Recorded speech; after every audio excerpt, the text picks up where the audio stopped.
Today I want to share with you 10 healthy habits that completely changed my life, and I hope that the inspiration in my sharing these will also impact your life for the better. All right, welcome to the channel. My name is Kim Marie, and I am a transformational life and leadership coach.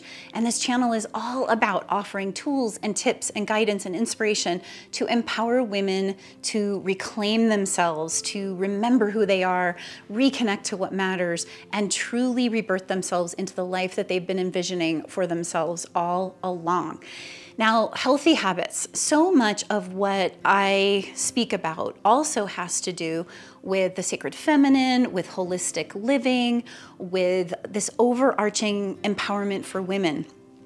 And I do take a very holistic approach. And so for me, healthy habits are a part of that, but it's not just your typical, health concepts, if you will. I did a video about healthy habits for women that really looks at a broader picture. In this case, I'm going to share with you some very specific things I've done over the years in my life that have helped me so much to step into who I am, to feel more confident, feel more empowered, feel more connected to who I am, and even feel more energized and alive and joyful. Take what you want, leave the rest behind. These are just 10 things that I would list as some of the biggest things that made an impact for me. All right, the first one, no substances.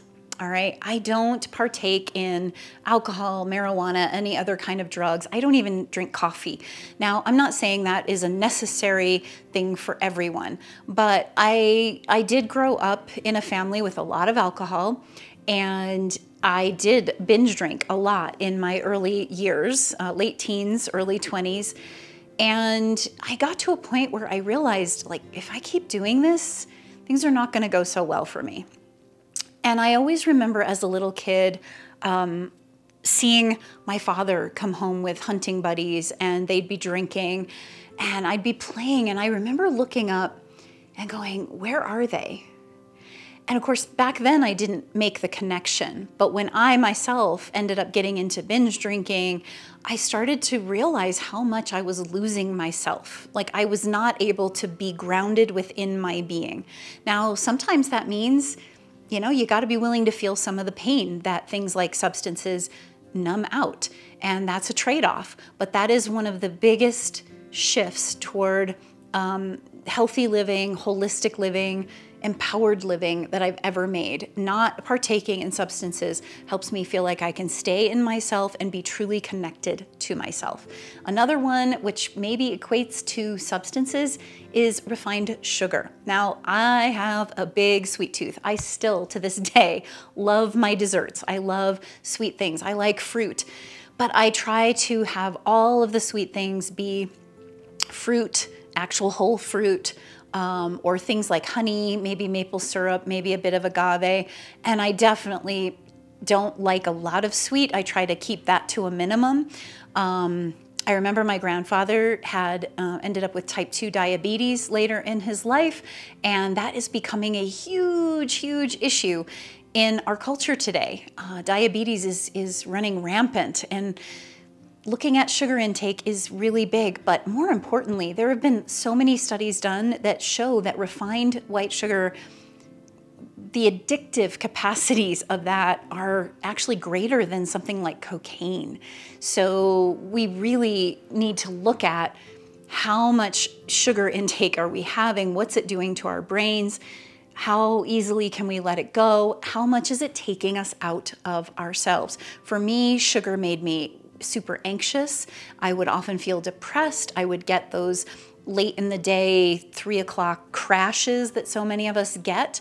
And eliminating sugar has changed that. I literally do not get those anymore. I feel energy regularly. I have my burnout moments and times of overworking myself, but it usually has nothing to do with my food. And so that's huge. Now, another one that's related to this is I also eliminated processed foods to the largest extent that I could. Now, processed simply means we process food in our kitchens all the time when we chop vegetables, when we mix things together to bake a cake or whatever we're doing. that's processing, right? But when it's processed already for you in the store, it usually has all kinds of additives and preservatives and other chemicals in it that are not so good for you. So I have pretty much eliminated processed foods from the store unless they're made in a way that I would make them at home. Now, I don't do that 100% of the time, but most of the time.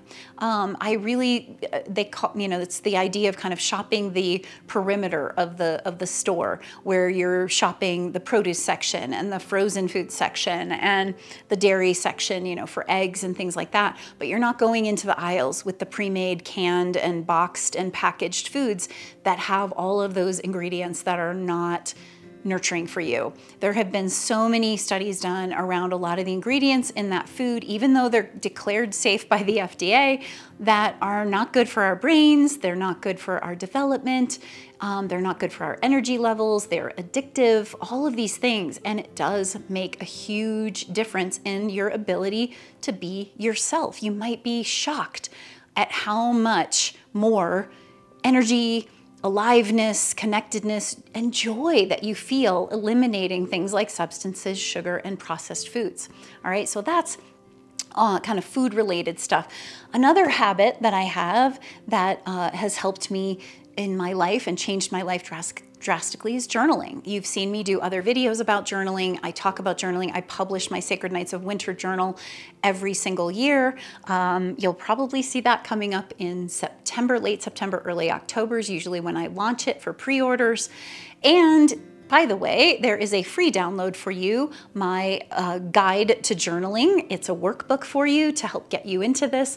I do not journal religiously. Like, I don't journal every day. I'm not recording my thoughts every single day.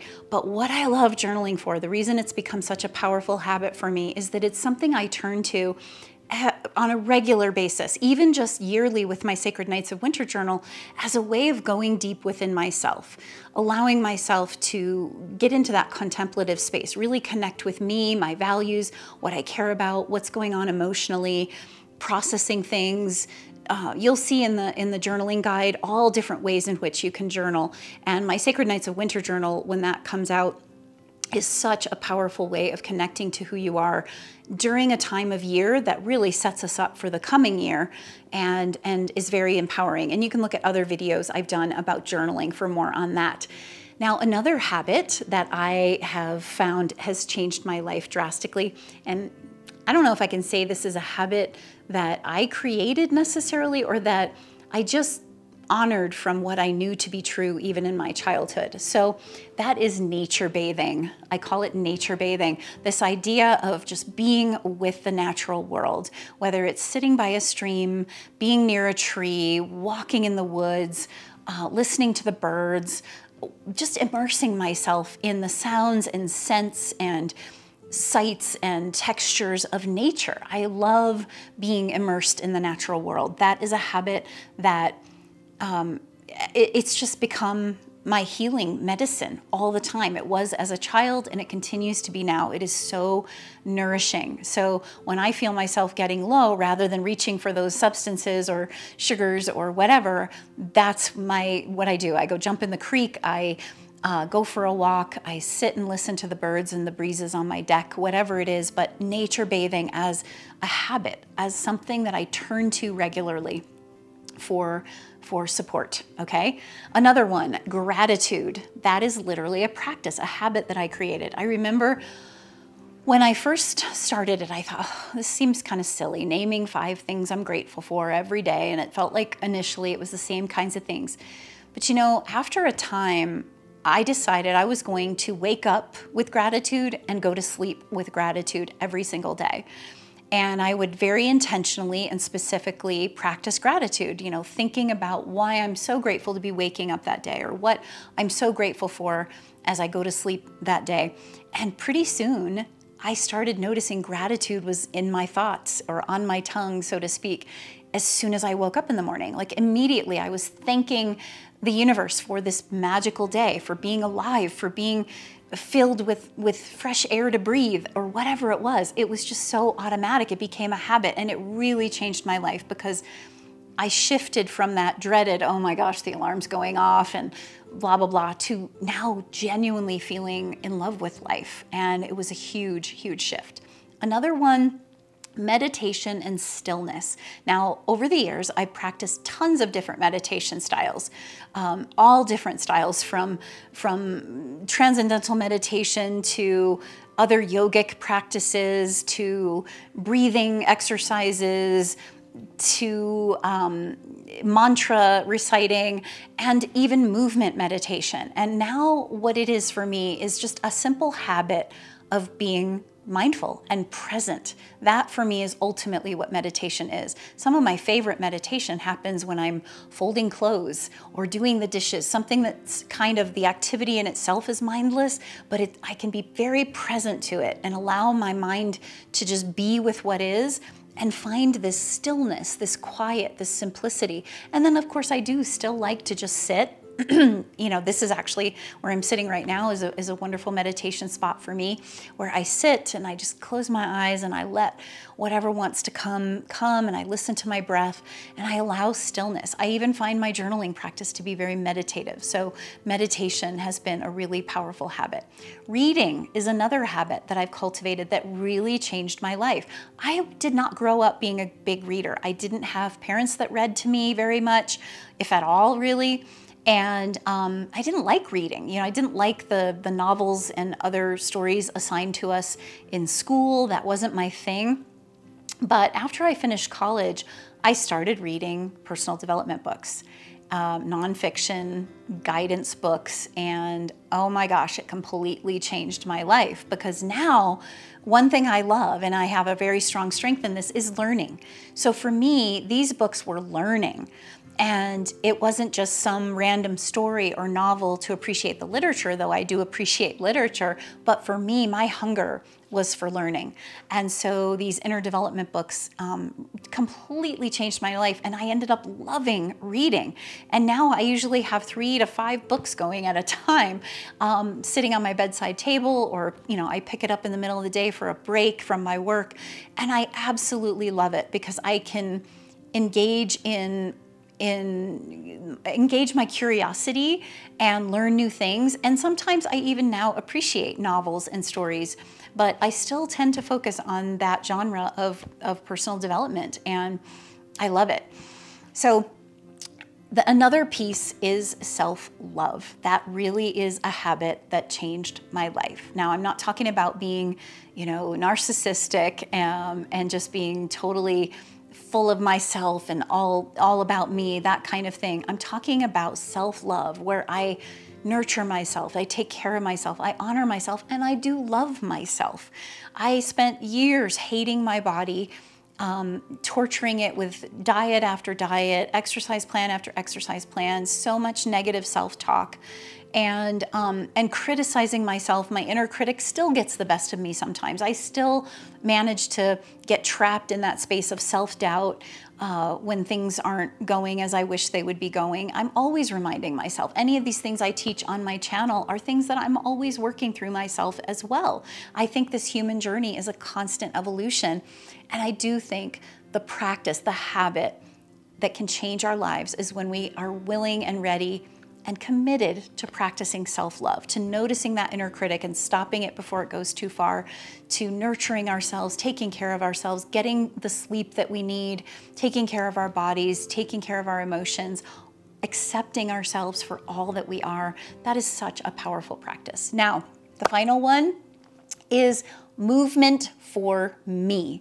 I was a competitive athlete for 10 years. All the way through college, I was a competitive swimmer. And so I had this idea that in order to exercise, it had to be really hard and really intense for at least a couple of hours and really push myself. And then, of course, you know, I finish college and all of that, and I get into the workforce, and there's no way I can fit that kind of a regimen in. And so I kind of went into this all or none concept. And I had this whole idea that I have to do this or I have to do that. But when I started looking at movement for me, everything changed. That was a habit I created. I heat my house with wood now so that I can stack wood and carry wood and move my body. I make a lot of my own foods. all of those kinds of movement are things that many of us don't get. Many of us sit at a computer all day long, we order our food out, then we plop ourselves down in front of a movie or television screen, and we are so sedentary and we're not moving, and that is the bigger problem. But if we start moving for us, for things that we want to do, maybe we can bring some kind of creativity to it. Maybe it's that nature bathing, going for a walk and immersing ourselves in the beauty of nature. Or maybe it's just, creating a situation in our home where we have to move. We have to, if I want heat in my house, I have to go get that wood and bring it in and keep the fire going. And the first thing I do every morning is get the fire going. Movement is what keeps our body healthy. Now, that said, I am still, to this day, working on a good rhythm of movement for myself to keep myself strong and healthy and energized in better ways. As I age, as I shift in my life, I notice I need to keep changing that, keep evolving that. So these 10 healthy habits: no substances, no sugar, journaling and contemplation, nature bathing, gratitude, meditation and stillness, reading, self-love, no processed foods, and movement, for me, are super powerful habits that have completely changed my life. I find them interweaving with one another. I hope they're inspiring to you and that maybe a few of them you'll pick up for yourself. Share in the comments with me what habits have changed your life. What kinds of things have you picked up that have completely changed your life? I would love to hear, and let's share with each other and inspire each other to pick up some new habits that genuinely help us, and maybe let go of old habits that aren't helping us so much. All right, until next time. Oh, and be sure to subscribe, share this with others, and click the notification bell so that you get notified of the next video. Until then, take care.